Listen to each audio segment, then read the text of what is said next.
Você é um dos primeiros nomes que eu consigo lembrar, assim, tudo bem que eu sou novo ainda, mas você é um dos primeiros nomes que eu vi falando sobre educação financeira aqui no Brasil, ganhando destaque na mídia. Como é que foi pra você, assim, de ser... Não ser... Você foi um precursor? Você se sente um precursor desse tipo de assunto? Não, na verdade eu me inspirei em algumas pessoas, eu aprendi educação financeira com os poucos nomes que existiam. Havia um colunista da revista Veja nos anos 80, nos anos 90, Luiz Frankenberg, que tinha uma página falando sobre os produtos dos bancos, um pouco de economia, um pouco dos cuidados com o orçamento. Não fez tanto sucesso, mas ele sim, talvez seja o precursor da educação financeira no Brasil. Quando eu escrevi meu primeiro livro, Dinheiro, o Segredo de Quem Tem, o livro que liderava o ranking dos mais vendidos no Brasil, no geral, era Pai Rico, Pai Pobre, do Robert Kiyosaki, um havaiano, né, um americano. É um livro que faz sucesso até hoje. Bom e livro. havia muito bom livro. Eu recomendo a todos que leiam Pai Rico, Pai Pobre, que dá uma visão meio que escolhas de carreira, de investimentos, trabalho, empreendedorismo, enfim, um livro muito... Ele diz muita coisa em poucas palavras, né? É um livro muito inteligente. E ele era o mais vendido do Brasil e havia um autor brasileiro que estava entre os 10 mais vendidos, que era o Mauro Halford. Ele ficou durante anos na Rádio CBN falando sobre investimentos. Tinha um livro chamado Investimentos que eu considerava excelente. Eu lembro na época, o Investimentos do Mauro Halford tinha 100 mil exemplares vendidos. Eu dizia, cara, se um dia eu tiver 10% do que esse cara vendeu, eu terei feito já o meu trabalho. Quem diria, né? Quantos livros você vendeu? Eu tô com um pouco mais de 3 milhões de exemplares vendidos hoje. Uau! Tem história. Metade dessa venda é Casais Inteligentes Enriquecem Juntos, que continua sendo o meu livro mais vendido, apesar que eu tenho outros livros que eu considero bem interessantes, bem importantes, mas Casais Inteligentes fez história. Hoje todo mundo que se casa acaba ganhando um exemplar do Casais Inteligentes. Tem um capítulo dele só para quem está preparando o casamento. Mas apesar de não ser o precursor, não ser o pai da educação financeira, eu percebi que havia uma lacuna gigante no Brasil. Quando eu comecei a escrever, o produto de crédito mais utilizado no Brasil, pasmem, era o cheque especial. As pessoas usavam mais, no geral, o volume de cheque especial era maior que o volume de financiamento imobiliário, financiamento de carro, empréstimos pessoais. Então se usava muito mal os empréstimos, muito mal o crédito. E o produto de investimento mais utilizado, que hoje ainda está entre os primeiros, mas era o número 1, era a caderneta de poupança, que para quem estudou um pouquinho, leu um pouquinho, está bem atrás de produtos de investimento equivalentes em desempenho e segurança. Então eu percebia que tinha muito a ser dito.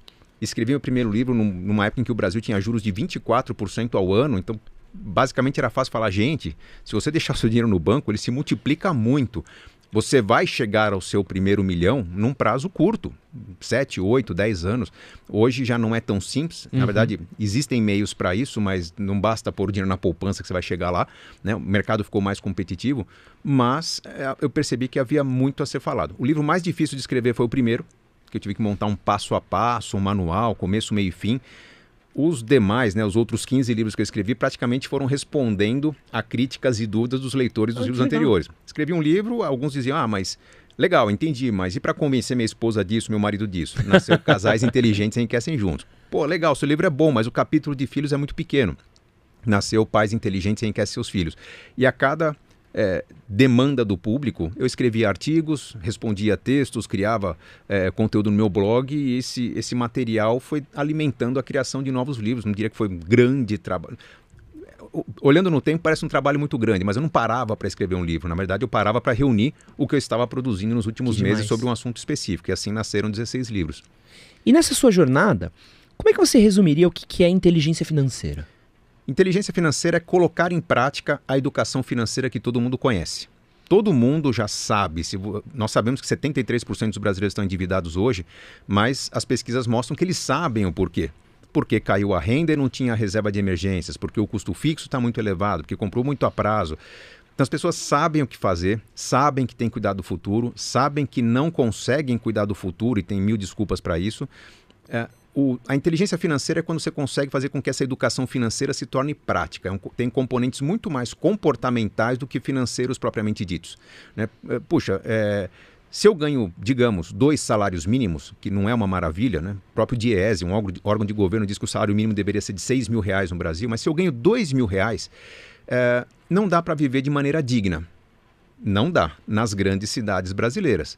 Mas será que se de repente eu tivesse um pouco mais de mobilidade, ampliasse meu leque de possibilidades, imaginasse onde que as pessoas que ganham R$2 mil por mês no Brasil vivem bem? Porque tem pessoas que vivem de uma bolsa auxílio do governo, que vivem muito bem com 400, 500 reais. Com 2 mil dá para viver excelentemente bem, no lugar onde você tem um rio passando no fundo de casa, você pode plantar seus próprios frutos, criar suas galinhas. Então, onde que vivem bem as pessoas que ganham 2 mil? Ou onde que pessoas que fazem o que eu faço conseguem renda maior que eu consigo numa grande cidade que tem muita gente competindo? Então, a inteligência financeira, ela traz umas provocações que não é simplesmente um serviço de coaching, né? É eu parar, pensar, organizar as ideias, entender onde é que estão as limitações do meu plano, das minhas escolhas de vida, e começar a moldar minha vida com um pouco mais de independência. Tem a ver com sobrevivencialismo, não depender do governo, né? Então, pô, se a conta de energia está muito cara, o que eu faço para gastar menos energia, para gerar minha própria energia? Se o carro está muito caro, como é que eu faço para me transportar gastando menos? Então, a inteligência financeira tem a ver com qualidade das escolhas. Não é simplesmente fazer as contas do quanto poupar por mês durante quanto tempo, em quanto tempo eu consigo me aposentar. Tem muito a ver com criatividade e comportamento. Nesses últimos anos, a gente tem falado bastante sobre educação financeira. Sim. É uma coisa, eu não lembro de ter tido nada disso na escola. Me ensinaram como preencher esse cheque, como calcular juros ali numa aula que eu claramente não prestei atenção e é isso. E deram um tapinha nas costas e boa sorte. É isso aí. Torce pra passar na USP e ganhar um bom emprego. Vai. Onde você vê que tá o déficit? Onde é que tá essa falta dessa falta de aprendizado nosso sobre inteligência financeira? Onde é que a gente está errando? É na primeira infância? É no colegial? É na faculdade? Onde é que está o processo que a gente deveria melhorar? Bom, tem alguns equívocos que eram cometidos e foram corrigidos, alguns que continuam sendo cometidos. Primeiro, a falta de educação financeira é o problema número 1. Muito se aprendia sobre português, matemática, história, geografia, enfim, conteúdos que são importantes, mas que com falta de instrumentação, equipamentos, estrutura na escola, até projetos de vida, quando você não coloca um conteúdo interessante num projeto interessante, ele não decola.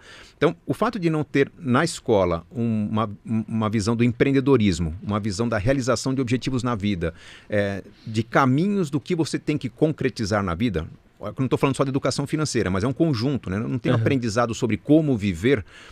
Vários conteúdos simplesmente servem para algumas provas, né? Provas que são com visão de curto prazo. Amanhã os alunos vão fazer uma prova do PISA, né? Um Enem, e vão ser avaliados no PISA com uma nota muito baixa.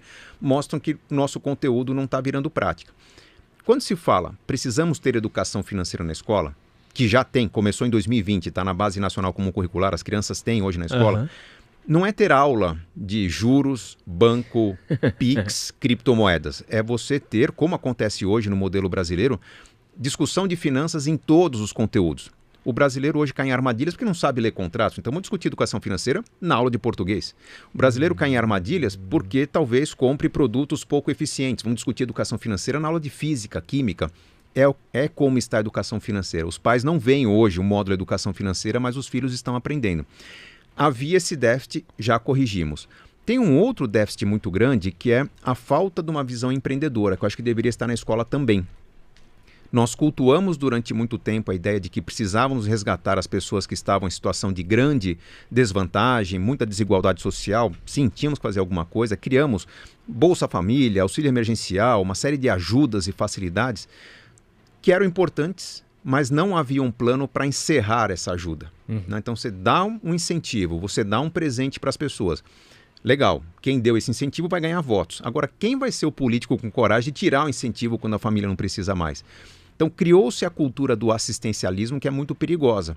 As pessoas às vezes vivem num lugar que podem criar uma horta no fundo de casa, podem colher aquela jaca ou aquela manga no pé, na árvore que está no fundo, mas a pessoa está preferindo ficar sentada em casa ou ficar mandando currículo, procurando emprego onde não tem emprego, porque se acostumou com a ajuda dos outros. E isso é muito perigoso. Perceba que se você for para um outro país, não sei se você já morou um tempo fora, eu já morei um tempo no Canadá, quando você imigra para um outro país, um país sério, pelo menos o país que eu morei era assim no Canadá, você chega, se não tem emprego, o governo te dá um programa chamado Outplacement, preparação para emprego.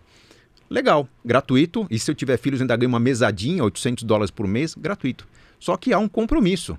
Se em um ano eu não conseguir emprego com aquele serviço que o governo me dá, simplesmente eu sou deportado, eu volto para o meu país. Então eu tenho uma pressão para colher resultados com aquele esforço que o governo me dá. Aquilo faz com que a empregabilidade aumente bastante, o desemprego fique baixo, o governo consegue absorver uma série de imigrantes. Então há uma contrapartida, não é simplesmente uma doação, tira do rico e dá para o pobre. Nós precisamos tirar dos ricos e ajudar os pobres para que os pobres fiquem ricos, e não para que os pobres continuem dependendo dos ricos. Esse é um grande buraco que nós temos no Brasil hoje.